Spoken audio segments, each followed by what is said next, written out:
My goal when writing Introduction to Film was to have a textbook that would be usable either for someone studying the subject at school or for an autodidact who was interested in the subject. Because the textbooks that I found when I had to teach that class at the University of Colorado in the States were extremely large. They were like as big as the Bible or an old telephone directory. And I realized that, well, the students told me, in fact, that they would not buy that textbook, and if they did, they wouldn't read it. The textbooks that were available, these enormous books, were also very, very heavy on theory, and they seemed to have been written by people who had never been on a film set. Well, my hope is that people who are interested will actually read, say, through the chapter to the point where a film or an extract from a film is mentioned, and then will actually pause to watch the film or to watch the extract before proceeding. I don't know if people will do that, but that would ideally be my goal. Like say now, if I write now, we watch Bicycle Thieves, that they'll actually pause and watch all of Bicycle Thieves. Maybe that's a forlorn hope, but you never know, maybe they will. I think having an informal and colloquial style is a good idea because academic texts do tend to get pretty dense. The academy has a language all its own, which sometimes seems designed to exclude the general reader. I hope that this book is relatively easy to read for somebody who speaks English as a first or second language. Well, I think there is a tendency to, not on the part of everybody, but on the part of some people on a film set, to think that the film is the most important thing of all. And it's important that we don't lose track of the fact that the lives of humans and animals are important, and that we have to always retain a sense of perspective, so that if anything on a film set does seem dangerous or likely to become dangerous, that the crew and the cast are empowered to point that out. Rather like Rutger Hauer on Blade Runner, where the studio was afraid of an actors' strike impending. And so near the end of the filming of Blade Runner, the studio decreed that they would shoot for 24 hours straight. And at the end of the 24-hour period, during which Hauer was doing his own stunts, leaping 12 feet from building to building, on a soundstage, the director announced, okay, now we're going to shoot for another 12 hours. And Hauer said, no, we're not, I'm going home. And of course he was threatened that he would never work in Hollywood again and all that stuff, but he just said, no, I'm going home anyway. And he came back the next day and did some of the best work he's ever done. So I think it's important to keep a sense of perspective and not to be driven to insane extremes by the financiers or by the director. Film is the unique, original art form of the 20th century. And you can't really understand a film without understanding the context in which it was made.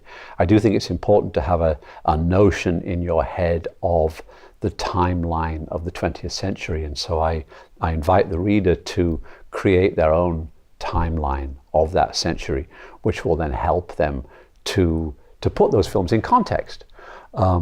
Because if you can't really analyze a film without understanding the context of the film.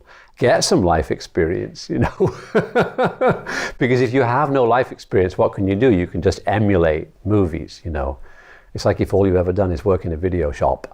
You have the experience of working in a video shop, but that doesn't necessarily equip you to make really original, thought-provoking and intelligent films. So I think the more you can learn about things outside the medium, the more experience you have of stuff other than movies, the better. And one of the best students that I had in Colorado was actually a mature student who was ordered. I was actually taking the course that I was teaching, the Intro to Film course, but he worked in the recycling department at the university. And so his life experience was quite different, and he was a tremendous student. If the director has written the script, obviously they're likely to be very familiar with the script. But it really depends if you have a talent for writing or not. And some directors really aren't writers. Some directors rely on other people to write the screenplay. And there's nothing wrong with that. It just depends on the personal orientation of the director. Some directors have great writing skills, and others tend to defer to a professional writer, or to a first-time writer, or to a friend who's a writer.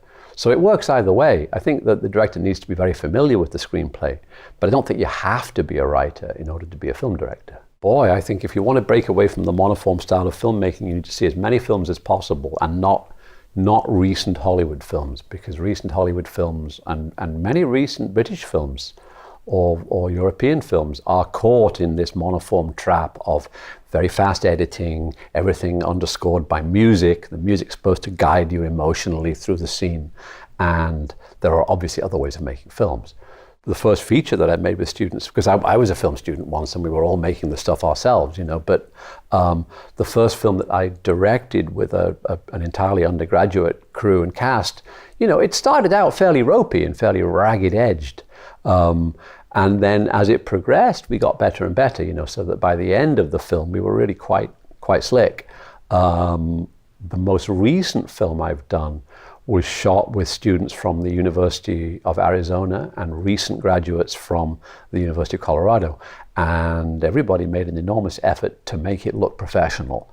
So I think that in terms of the most recent film I've made, which is called Tombstone Rashomon, at least it's called that at the moment, who knows what the title will end up being. It looks good, sounds good.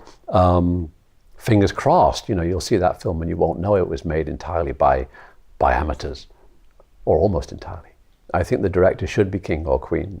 A film is like a Christmas tree, and the Christmas tree is covered with beautiful baubles, all of which are essential to the thing itself, but there's only one fairy on top of the Christmas tree, and I think because of the speed with which a film is made and the need for constant decisions to be made, you have to have one person at the top of the Christmas tree making those decisions. Now, you could swap that role every day.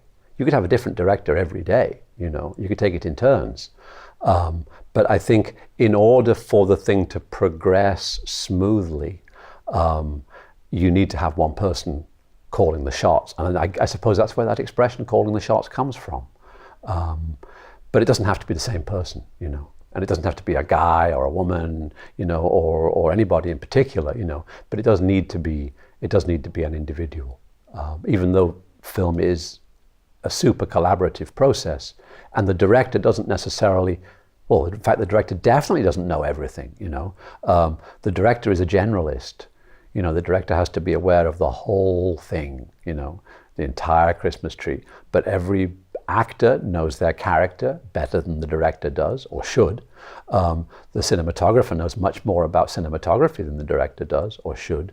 The sound recordist the same, the production designer the same, the editor the same. So it is a collaborative process, but just in order to move things forward, you need to have one person that can be relied upon to answer a question when asked.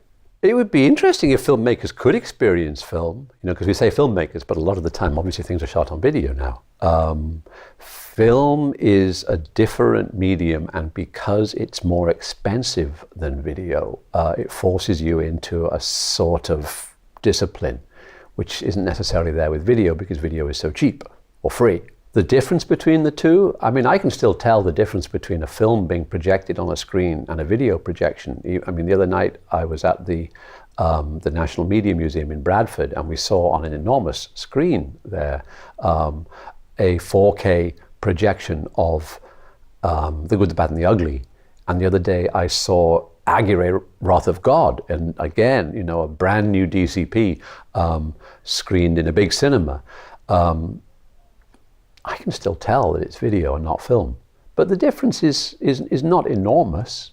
And I think that the most important thing is the story and the quality of the work, the quality of all the different department heads' work and the acting, and I'd rather see good acting on video than bad acting on film. My ultimate tip for aspiring filmmakers is to see as many films as possible, and as many films of a great diversity, because if all you ever see are Marvel Comics superheroes films, that's all you can do. If you come out of commercials, or if you come out of videos, rock videos or whatever, that's all you're going to know. and you're going to be trapped in this very fast-paced bim bam boom type of storytelling. And you really need to introduce yourself to world cinema. You know, you need to see films in foreign languages. You need to see Chinese films and Japanese films and Latin American films and films from different parts of Europe. You need to be aware of the Iranian cinema and the Korean cinema and all of this, because the more films that you see, and the more films that you see from back in time, from the far off reaches of the black and white days, you know, even stretching into the silent film days, the better, you know, because you'll have a much broader experience of the cinema, and you'll be able to refer to a much greater variety of films than if you're only used to the contemporary product. That said, though, I think that silent films in a way are certainly interesting, but they're also artifacts because they lack sound. And for me, the films that are most important and most useful are films that come after 1929, after sound came in.